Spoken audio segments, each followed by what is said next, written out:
Hi guys, happy Wednesday. So I got almost halfway through All Our Hidden Gifts yesterday by Caroline O'Donoghue, and it's great. I love it. Like immediately it's queer, gender nonconforming, and disabled. So we like all those things. We love to see it. And the mystery is like just getting started. We're getting into the meat of the disappeared ex-best friend. So I am very excited. And then the other book I'm reading on my Kindle is an e-arc of the Madhouse at the End of the Earth by, oh, I forgot who it's by. But I don't actually remember requesting this on NetGalley, but it's already out. So I've like missed the deadline to review it before it's out. So I'm trying to read it as fast as possible so I can review it. And it's good so far. When I read the description, I definitely thought it was fiction, but upon actually reading the book, it's nonfiction. So it's about the expedition to the Antarctic in 1897. Well, it starts in 1897.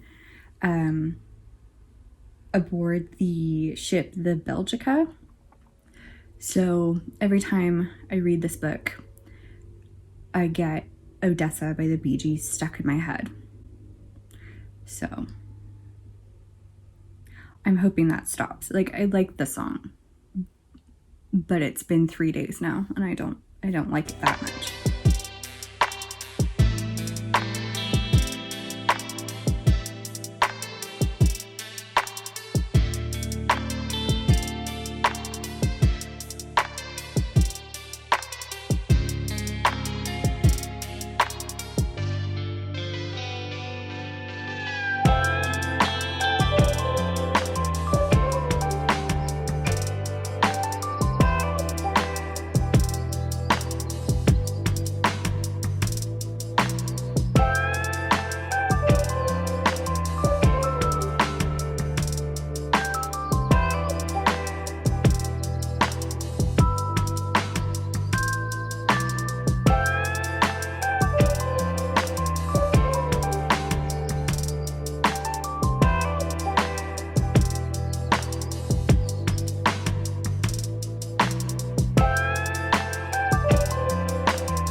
So I finished this. It was great. I think there's a sequel in the works and I'm very, very excited. I want more. I'm not over it. Also, the cover is just really pretty as well. I'm about 60% of the way through Madhouse at the End of the Earth. there's a lot happening. There's a lot of cold stuff, there's a lot of penguins, there's a lot of gross stuff, there's a lot of scurvy.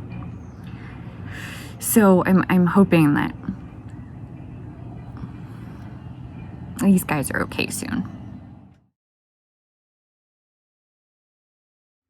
Hi, it's Friday, and over breakfast I finished Madhouse at the End of the Earth.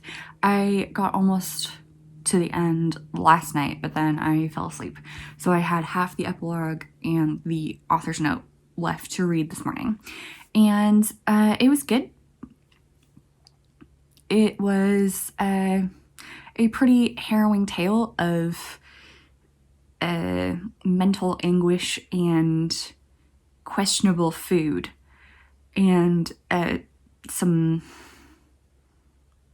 few gross descriptions. But I guess that was to be expected of an Antarctic expedition. So I think the author did a good job of pulling from various sources and especially in the author's note, sort of explaining and pointing out discrepancies between accounts and even between accounts of the same person. So I think it was a pretty responsible account, and I would recommend it if you were at all interested in I don't know, adventure tales, ice tales, or nonfiction. And I also wanted to talk a bit more about All Our Hidden Gifts, because yesterday when I finished it, I was just glowing, basking in the afterglow of that book.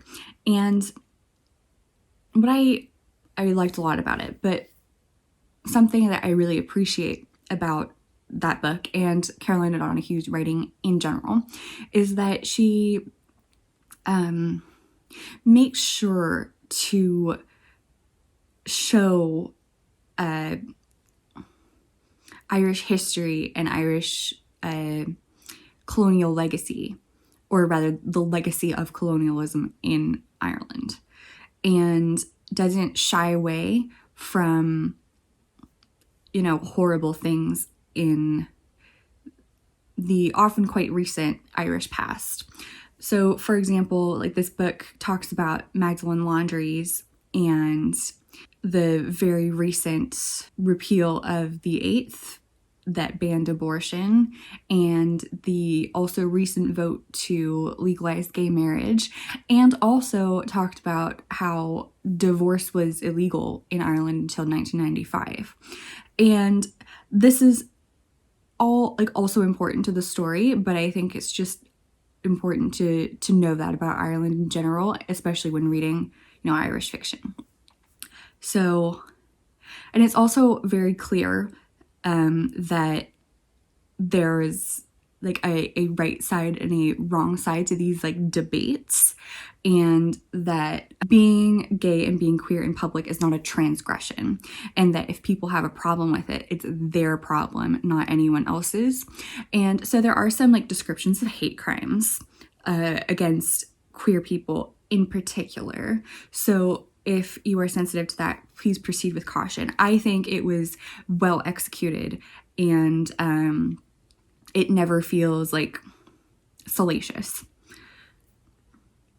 So I appreciate and love All Our Hidden Gifts, and I am eagerly awaiting the sequel. I waited so long for All Our Hidden Gifts. The publication date got pushed because of pandemic troubles, and I was so happy when I finally got it. So now that I have to wait for the sequel, I'm so impatient. I want it now. So now that I've finished Madhouse at the End of the Earth, I need to review it because it's a NetGalley book. And then I'm going to start She Who Became the Sun by Shelley Parker Chan, I think. And it looks to be amazing. So I am very, very excited.